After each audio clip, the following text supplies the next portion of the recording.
Thank you for staying with us. You're watching Citizen Extra. The National Cohesion and Integration Commission has expressed concern with current utterances and debates by politicians ahead of the August poll.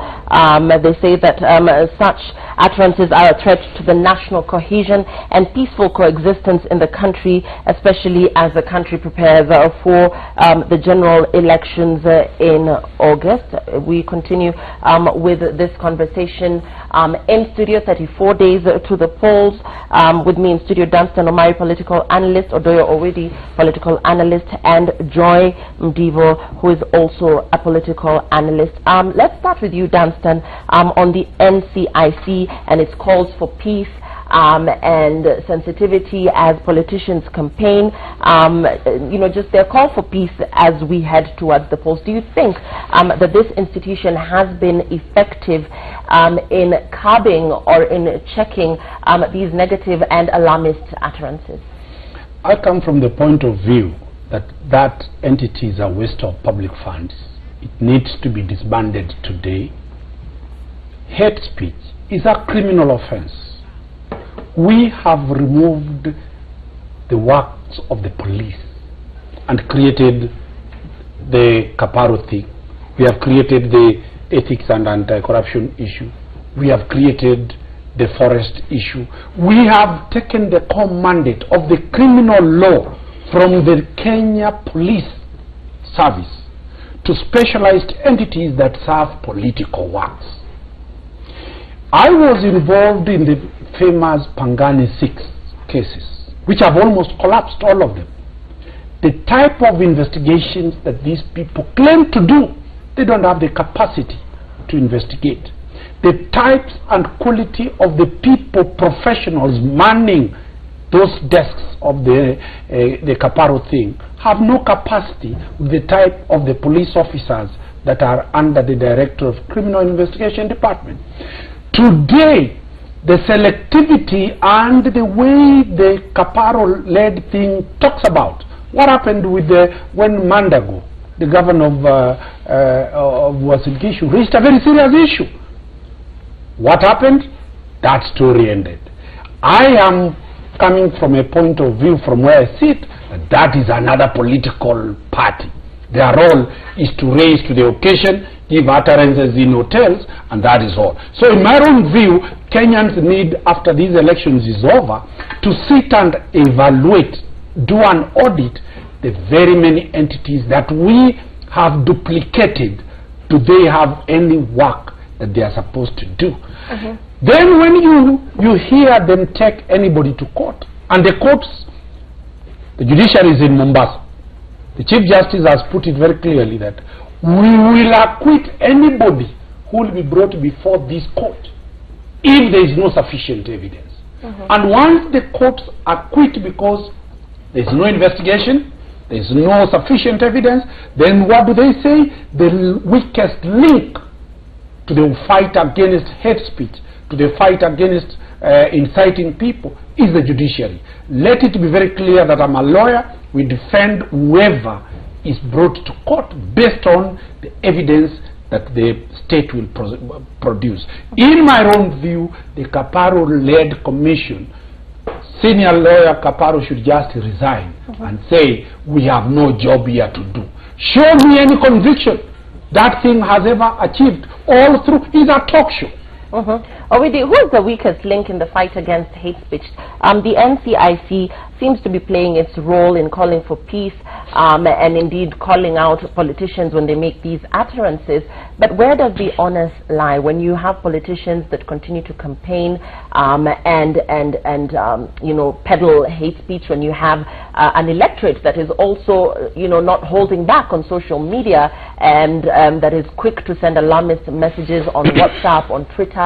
Where does the back lie? For me, the Kaparo-led commission is a diversion tool, probably for the government or for whoever who is failing to do his job. These matters are all written in law, and I think either we need to strengthen the office of the prosecutor so that they can initiate prosecutions on their own, because again we have a police force that the threshold for admission into the force is D+. in the regime, in the era of stealing exams, you can be sure somebody with a D+ should have got nothing finally, because even with stolen exam they could not get anything. And this is the person who is supposed to investigate me for hate speech. I will use semantics to twist this thing here and there even before it reaches the courts. So I think we need a more trained prosecution system in Kenya, and then we do away with this. I think that there are two types of devolutions in Kenya. There's the one that is geographical, that spreads things all the way. Then there is one within the government here. We have devolved funds into CIC and all these other many bodies that are doing nothing. Not only even CIC, even when you look at TSA, it's just for devolving funds so many more people can have corruption, because this is a body that is in charge of transport. And yet in the lake, people are dying without lifesaver jackets, but they insist on seatbelt in vehicles. Isn't that also a transport system? And that is just one example. There are many other such bodies that the government uses to pass the buck, that, oh, Kaparo, you should come up and act. If you hear even the minister in charge of internal security saying he's waiting for instructions from Kaparo to act, what is that nonsense? So I think this Kaparo thing should go home and let the budget be used for something else, even for civic education to the youth and to the people of Kenya who just make statements that can send Kenya onto fire like it did the other time. Right, and Joy, you know, observers have repeatedly said that this body that's been tasked with prosecuting offenders is not doing enough. 34 days to the elections. Do you think that them coming out now to hold this peace conference will be of any significance? Honorable Kaparo is on record having said that the entire commission, with the drivers and secretaries, everybody combined, is a total of 50 people, 50. They obviously lack capacity to do that which we've told them to do. But in my opinion, this entire thing of having commissions, commission for this, commission for that, all these commissions that we have established in Kenya, all of them, every single one of them, is doing a function that ought to be done by the government. And in doing that, what we have done, I agree with Dunston, we've just created another income stream. We've created jobs for people in between doing something that public officers ought to be doing. And it's not serving us any justice. In some cases, you can look at something like the Kenya Human Rights Commission and say this one is important because of oversight. But we have civil society in Kenya. We have the Law Society of Kenya. We have various other bodies that have traditionally performed the function of oversight over human rights records in Kenya.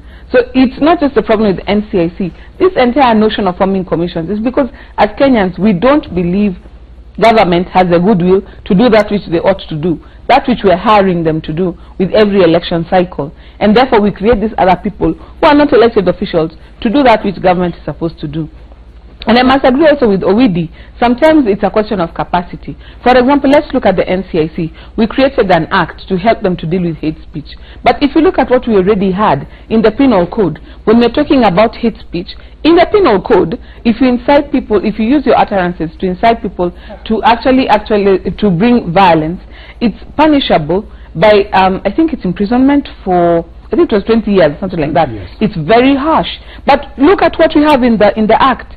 It's a fine of 1 million shillings. I mean, already we had imprisonment of 20 years in place if you incite people to violence, and we replace it with a law that says we'll fine you 1 million shillings. I mean, lots of winners have 1 million shillings.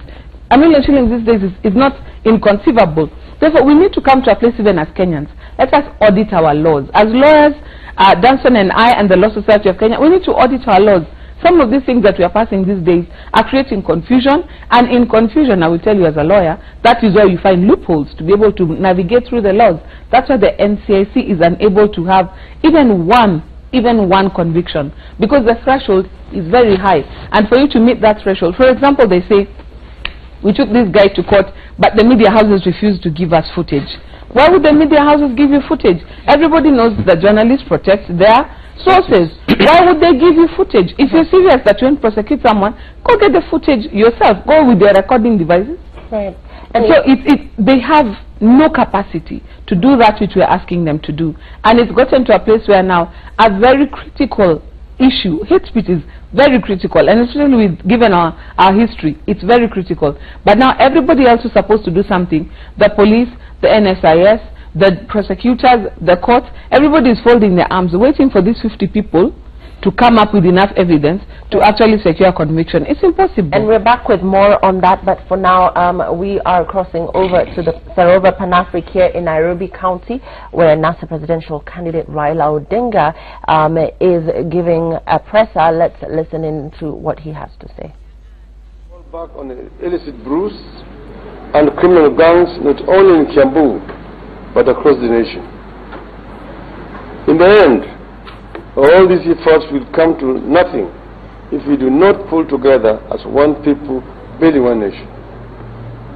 I remain extremely committed to building a nation in which any Kenyan can live, do business, and own property in any part of the country.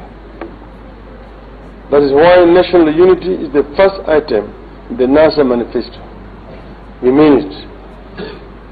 It has always been my dream to follow in the footsteps of the true nationalist Kenyans and have never felt that any one community is better than or inferior to the other. I hold strong convictions about inclusion, about integrity, about democracy, and about the need for a leader to pay the fullest attention to the needs of the ordinary Kenyans. We are a great people and a great country. In spite of poor leadership, we have managed to do so many wonderful things together, even as we have faced numerous disasters and challenges. The good pro-people leadership which mobilizes energy of our youth, our women, and of course our men, this country will become the envy of the rest of the continent. Kiambu County continues to be central, in fact indispensable to prosperity and progress of our country. And Jubilee is now promising 6.5 million jobs in 5 years, when they have been unable to deliver 500,000 jobs in each year which they promised last time around. When Kiambu is strong and empowered, it can help advance opportunity and empowerment not only for its residents but for the people across the entire nation. We will lay ground for Kiambu to prosper and uplift Kenya. Thank you all.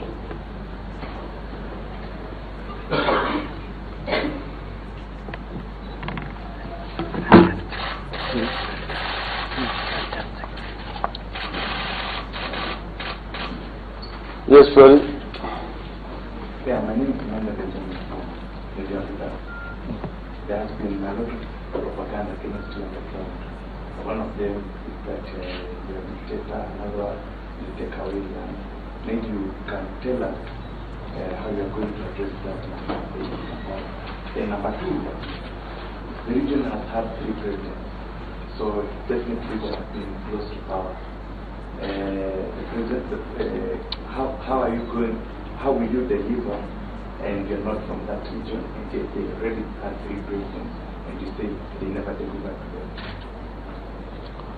One is the propaganda you're talking about, that, oh, I'm going to take away people's land. Instead, what was the other one? Yeah, a dictator. You need to know people who work around me. And I'm not living in isolation. I live in this country. I've been a prime minister. So you can ask people who have worked with me. I've been a minister for roads, public works and housing. I've been a minister for energy. I've also run a political party. So you ask people who have worked with me if I'm a dictator or not. They will tell you that the most consultative leader is Raila Odinga. So the Kenyans don't believe them. They can continue shouting out there to the birds, but I'm more concerned with what the people think of me. Most Kenyans don't believe that I'm a dictator. But there's what is called benevolent dictatorship. Was Mwalimu Nyerere a dictator? You may say yes, and so on and so forth. So you need to look at when somebody makes difficult decisions, hard decisions, that is not dictatorship. It's acting in the best interest of the people. In a situation where the end justifies the means. Okay? But most of the times, we are all the times consulting. We don't take decisions unilaterally. And the issue of land, we have got a land policy in there. And you remember in the last Grand Coalition government, land docket was under the ODM. James Orengo was the minister. And he introduced land reforms, and the policies which he introduced are very much in conformity with my thinking with regards to land. I believe strongly that land is a factor of production which need to be made accessible and available to people for wealth creation when people need it. Because land should not be hoarded. It should not be used for speculative purposes. People are disenfranchised or dispossessed and they become completely unable to create wealth. This is what I believe in, that land must be there for posterity purposes for the people. The other one you asked was... the region has had three presidents. Yes. Yeah. Well, we must make Kenyans to believe that there are 43 different communities living in Kenya. And each one of them should not feel inferior or superior to any other. And they should therefore not have this idea that unless our own man, a man from my ethnic community, is at the top there, I cannot benefit. Because then you're going to dismember the country. People should be secure as Kenyans under any leadership. And you must give a Kenya where the smallest tribe, an El Molo, can also be a leader, and Kenyans will be happy. Tanzania has got more ethnic communities than Kenya, over 100. And the presidents there have come from very small tribes. Mwalimu Nyerere came from a very small tribe called Zanaki. Zanaki live around Lake Victoria there. They're a very small community. Mwinyi came from Zanzibar, which is just a small island compared to the Tanzania mainland. Mkapa comes from a very small tribe down there in Mtwapa, and Mtwara, on the other side. Same thing with Kikwete, around Bagamoyo. Even now, the current president, John Paul Magufuli, come a very small sub-tribe of the Wasukuma. You see, and it is not an issue. Tribe is not an issue in Tanzania. Tanzanians are happy lot. They don't think of you as a member of this tribe and this other tribe. So Kikuyus are Kenyans. And they should not feel insecure if there's somebody else who's not a Kikuyu as a president. See, the first president was a Kikuyu. That did not stop me, Raila Odinga, as saying Kibaki Tosha. By the time I was saying Kibaki Tosha, and he was a Kikuyu. And I went out and campaigned for him. Why? Because he was a Kenyan, like other Kenyans. Okay? So, other tribes have lived here under leadership of members of other tribes. Moi was a president. He was a Kalenjin for 24 years. So, I want to give us assurance to members of the Kikuyu tribe. They will feel even more secure, more happier, under a more responsive nationalist government led by Raila Odinga than under the mediocrity, which is Jubilee, in the name of Munduwakwa, Munduwa Machine. Yeah, my name is John Kilash. Now, you mentioned the mantra, the manifesto, and there's some confusion between and some of it coming from the Secretary from the advisor about the two manifestos within the National Manifesto. Do you please clarify that? No. They are not two manifestos. First, we have the main manifesto document, which is a bigger booklet, which lays out our policy reforms on all the key sectors of our economy. Then there is a shorter, abridged version of it, and then there is an implementation point action point document, which is simpler for people to understand, and it's explaining exactly what is in the main document. So there are no contradictions. Those documents speak to each other. Thank you so very much. My name is from NT. Now, getting out of today's discussion, we're talking about my question is related to the IEC register. You're quoted saying that the IEC register is not yet clear.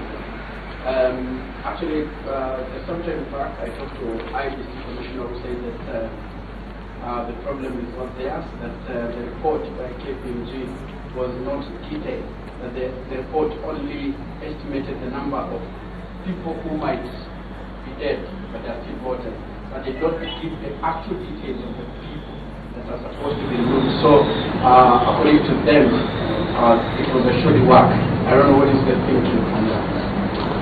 You see, you remember, we went to court to say that KPMG did not have the capacity to do the auditing.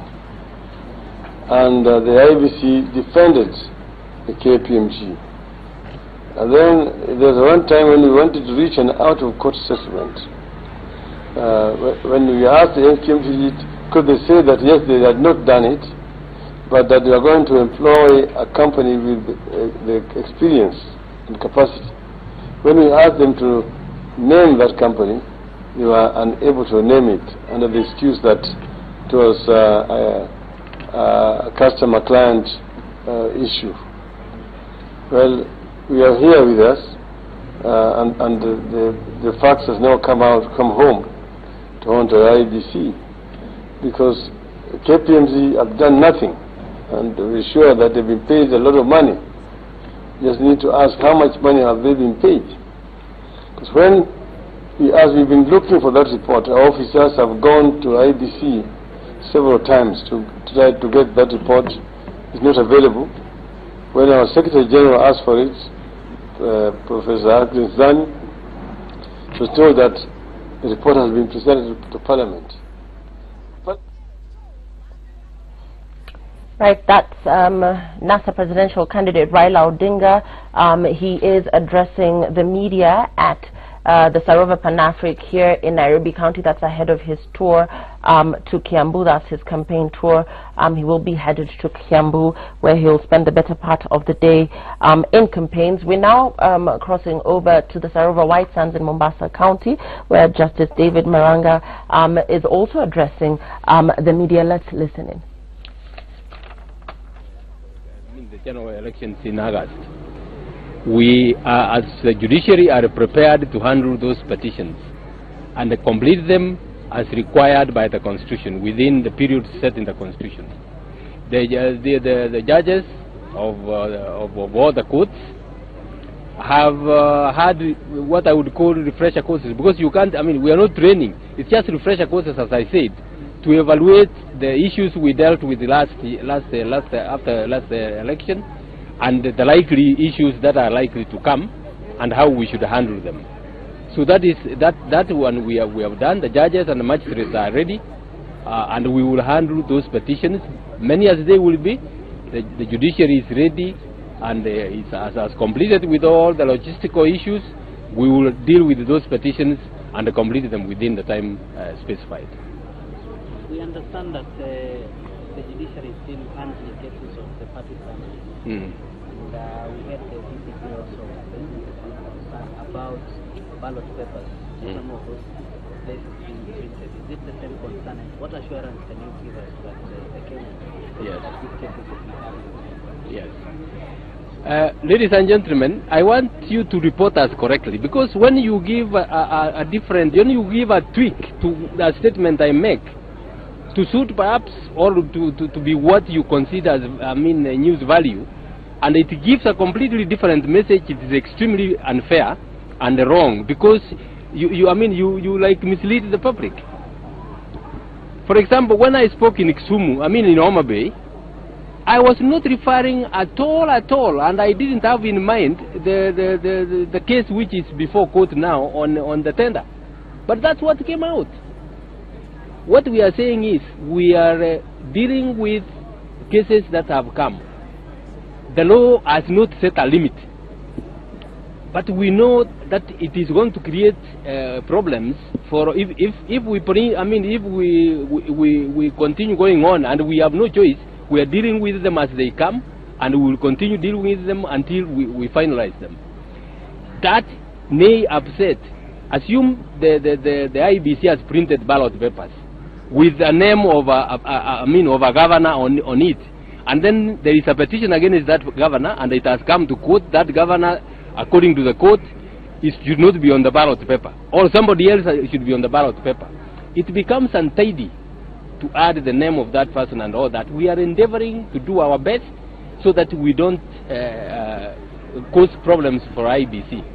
But inevitably, there is not much we can do. We have to deal with those cases. And as soon as, as they come, even up to this morning, the DCJ was allocating judges to deal with those appeals arising from primaries. But we are dealing with them from nominations. The IBC, primaries are done from IBC nominations. So we are dealing with them, and we will complete them. Yes. An interesting discussion on a different issue on the question of transgender and intersex. What can Kenyans expect from this colloquium as regards that topic? That is an issue, that's a matter in the Constitution. The judiciary don't decide on issues that are there in the Constitution. The judiciary interprets the Constitution and states what is there to be done. Everybody has a right, whether whatever his views are. Some people may not like their views, but they have got to be given their human rights. Transgender, and I've said this before, there are some people who find themselves in that position. They are born with their genders not distinct. You want us to cast those people out of society? They have to be given their right. There are others who have decided, to change their genders out of their own volition. That is their own choice. We deal with those cases as they come. We deal with those cases as they come and uphold the rights of individuals. Even as a judge, I may not agree with somebody who has chosen, because he's male and has chosen to be referred to as a female gender. I may not like that as a person, but I have to uphold that person's rights under the Constitution. Yes. One, there is perception out there where we are that the future is divided. I like the political party. That's one. Second, we are having a ruling of ballot papers on Friday. Will it be done in Mombasa or be done in Europe? Because we are here in the country. You are saying that the judiciary is divided on what? We have two camps. One is that there is a division of the judiciary on political lines. Yeah. Those are creations you are making. I have not heard anything of the kind. I have not heard anything of the kind. The judiciary is not divided. The judiciary has no political linings. We deal with the issues that come before us. Ladies and gentlemen, please remember the political contestation is normal. The parties and the candidates fight for their positions. When they bring their disputes before us, we decide those disputes on the basis of the law and the evidence presented before us. There is nothing like a judicial officer being aligned to one party or the other. Give me one example where anybody has been aligned. Those are perceptions of creations of people out there which have no basis whatsoever. We don't have them in the judiciary as ourselves. The ruling will be delivered in the court where the matter was heard. Yeah. So prepare if you to go to Nairobi. The ruling will be delivered there, and then you can report on it. Maybe one question for me. Mine is based about judiciary transformation. If we sustain so far since the transformation began, how far have you reached? Yes. Thank you. That.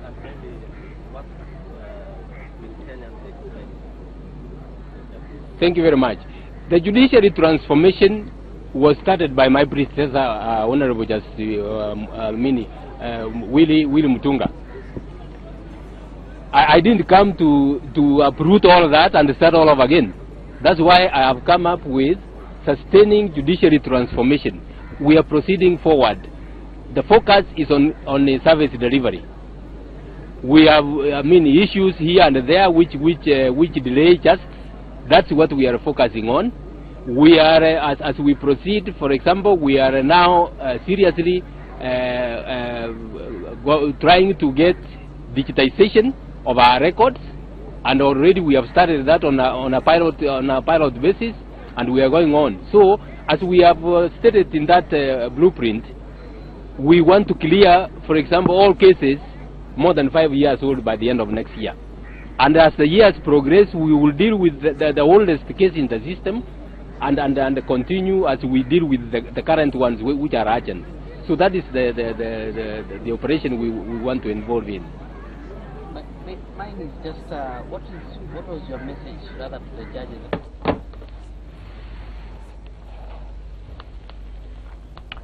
As Chief Justice David Maraga talking to the press there at the Sarova White Sands in Mombasa County. Dunstan, I caught your reaction as the CJ was speaking. What do you make of the judiciary's role, the role it's played as we approach the August polls? What has been your assessment? The judiciary, we look at the judiciary from where it was to where Mutunga found it, to where he left it, and to where the Chief Justice Maraga is now moving the judiciary to. When you look at the judiciary in the old time, for those Kenyans who will want history, the judiciary was a department within the executive. The judiciary didn't have the independence of resources. The judiciary only purported to have the independence of deciding cases, and that was the regime of the Kanu era. With the coming of the Constitution, the judiciary was given operational independence in terms of that we now have a judicial account controlled by the judiciary. The money goes directly to the judiciary. So operation-wise, the judiciary is independent. Two, the independence of deciding matters that come before the judiciary was bolstered under the current Constitution dispensation of 2010. Thirdly, the quality and capacity of the judicial officers and the infrastructure under which they are working and the remuneration and the morale has gone up. And that is the reason as to why you are seeing the political class really very jittery when they see a very progressive, a very firm judicial process that makes decisions not based on political, religious, or any other type of orientation. So in my own view, today, we are dealing with a judiciary that does not care who appears before it. That judiciary that respects the principle of equality, that any litigant who appears before the court is an equal litigant. It doesn't matter. When you see the Chief Justice being asked a very serious question, that there is division within the judiciary, that is a creation of the political class for the sole purpose to ensure that decisions that come are influenced based on ethnicity, based on those issues. I'll tell you for free, the judiciary has only one law to apply: the Constitution of Kenya, that is not made by the politicians. It is made by Wanjiku. And every judicial officer under Article 165 has sworn and taken an oath of allegiance to be fair, to uphold the rule of the law, whether that rule of the law does not please anybody. So in my own view, if the judiciary continues the way Mutunga put it, and the way the Chief Justice has put it very clearly, that the transformation is moving on whether the political class likes it or not, then we will have a country that we are likely to develop and live peacefully. The peace, stability, and development of this nation hangs on the judiciary. The more the judiciary is becoming assertive, the more the political class are finding it a problem. My only problem with the judiciary is that it will not be able to achieve much because it is not the investigative arm of issues. There are government arms, for example, the police, the DPP, the National Cohesion, the EACC, all these organs that investigate and bring issues before the courts. Once those officers can work the way the judiciary is working, then that is the only time we shall have the best of this nation. We need to re-investigate whether we still need those organs, because really they have failed the judiciary. The judiciary will not convict anybody if there is no sufficient evidence and the law does not describe whatever is being brought before the court as constituting an offense. That is the position of the judiciary in this country. Right, and with your assessment of the judiciary, the Chief Justice didn't seem to take kindly to that question on divisions within the judiciary. Do you think that was a low blow? Lillian, you know, this Chief Justice we have today, we are yet to test him. Right now, the judiciary as a whole, the individual judges are doing a wonderful job. Many of them have delivered very good decisions, and I must say we have a judiciary now you can run to when you are under siege from any quarter. However, Maraga, we are still yet to see something that tests his resolve to justice provision in Kenya. And Joy, finally your thoughts. Unlike my senior Widi here, I have had opportunity to serve under Judge Maraga while I was a magistrate in Mombasa, and he was my presiding judge for 3 years. And he is a man of incredible mettle that you can trust, not only in terms of principle, but in terms of jurisprudence. And that is something that was sorely lacking in the previous dispensation with Judge Willie Mutunga. He was excellent in transforming the judiciary, but in terms of the jurisprudence that was driven by the Supreme Court, many of us were left feeling we were a bit underwhelmed.